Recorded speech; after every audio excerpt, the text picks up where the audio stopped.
It's 4:30 in the morning. You have no phone, no alarm clock, and no electricity. But if you oversleep, you could lose your job. Then through the darkness, someone walks up to your house, raises a 12-foot pole, and starts tapping on your bedroom window. This is not a burglar. This is your alarm clock. For thousands of years, people had to wake up without phones, digital clocks, or a button they could press 5 times while negotiating with themselves for another 10 minutes of sleep. Most people woke naturally. Some relied on sunlight, animals, bells, servants, factory whistles, or other people. And during the Industrial Revolution, waking people became an actual paid profession. So, how did humans wake up before alarm clocks? And who woke the people whose job was to wake everyone else? Before strict work schedules, waking up at an exact minute was not always necessary. For farmers, fishermen, craftspeople, and many other workers, the day was organized around tasks and natural conditions. You started when there was enough light. You stopped when the work was done, the weather changed, or it became too dark to continue. The rising sun was the most obvious alarm clock. Light enters through the eyes and helps regulate the body's internal clock, making it easier to wake as morning arrives. Of course, this worked better in summer. In winter, the sun might rise long after the day's work was supposed to begin. And if you slept inside a dark room, behind wooden shutters, under several blankets, the sunrise could politely arrive without your participation. Animals also helped. Roosters became famous for calling at dawn, although they do not wait for the sun to appear before making noise. They respond to their own internal rhythms and can begin crowing before sunrise. Dogs, livestock, birds, and the general chaos of a household could also wake people naturally. If you lived above a stable, beside a market, near a church, or in a house with 6 other people, sleeping peacefully until noon required genuine talent. But natural sounds could not wake everyone at a precise time. For that, communities used bells. Church bells did more than announce religious services. They helped divide the day, mark important events, warn of danger, and tell people when certain activities should begin. In towns where few people owned personal clocks, a bell tower acted like a public notification system, except instead of appearing silently at the top of your screen, it shook the entire neighborhood. Large households had another solution. Someone else woke you. Servants might wake wealthy household members, while family members woke one another according to their responsibilities. The person who had to light the fire, prepare food, open the workshop, care for animals, or begin an early journey usually became the household's first alarm. This created a very old and reliable system. One person wakes up. That person wakes everyone else. Everyone else complains about the person who woke them up. Human civilization continues, but everything changed when work became tied to the clock. During the Industrial Revolution, factories needed large numbers of workers to arrive together and begin at a specific time.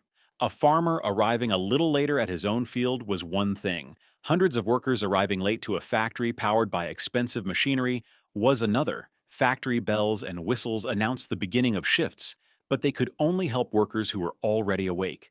Mechanical alarm clocks existed, but early models could be expensive, limited, or unavailable to working families. One famous early American alarm clock was built by Levi Hutchins in 1787. It could ring at only one time. 4 o'clock in the morning, that was the time Hutchins personally wanted to wake up, so apparently he saw no reason anyone else should have a different schedule. He did not build it for mass production. It was essentially a giant mechanical reminder designed for one extremely committed morning person. Later alarm clocks became adjustable and more practical, but for many workers they were still not cheap or reliable enough. Britain and Ireland developed a more human solution, the knocker-up. Also called a knocker-upper, this was a person paid to walk through industrial neighborhoods before dawn and wake clients for work. A knocker-up carried a short stick for doors on the ground floor, or a long, lightweight pole for bedroom windows above the street. Some poles were long enough to reach windows several floors high. The knocker-up would tap on the glass until the customer responded, not the front door. That could wake the entire household and possibly the neighbors. The goal was to wake the person paying for the service without starting a small local rebellion. Clients might pay a few pennies each week and tell the knocker up exactly when they needed to be awakened. In some neighborhood, workers displayed a board or sign showing their requested waking time. The knocker up then followed a route, moving from house to house while most of the city was still asleep. Some used poles, others knocked on doors. One well known method involved shooting dried peas at upper floor windows through a pea shooter. It was accurate, difficult to ignore, and probably the closest the Victorian era came to receiving a notification. Imagine being asleep when a tiny object suddenly hits your window, then another, then another. You open your eyes and realize someone standing in the street is being paid to continue until you move. There was no snooze button. You could pretend not to hear it, but the knocker up had other customers and a professional reputation. Many would not leave until they were certain the client was awake. The job was often performed by older people, night workers, police officers earning additional money, and others who were already awake during the early hours. But this leads to the obvious question: who woke the knocker up? The most likely answer is less mysterious than it sounds. Many followed a different sleep schedule. They stayed awake through the night, completed their morning route, and slept later during the day. Some may also have relied on clocks, other people, or their own regular routine. Once your body becomes accustomed to waking at the same time, it can become surprisingly accurate. Still, the whole system depended on one person not oversleeping. If the knocker up woke up late, an entire group of clients might also arrive late. One human alarm clock could create a chain reaction of unemployment before breakfast. The profession survived much longer than most people expect. Knocker-uppers were photographed and documented well into the 20th century, and the service continued in some industrial communities even after affordable alarm clocks became more common.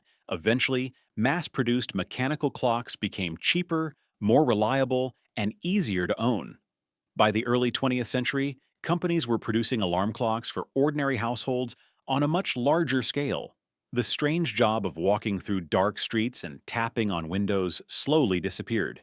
The machine replaced the person, but the basic problem never changed. People still had to wake up at a time chosen not by their bodies, but by work, school, transportation, and society.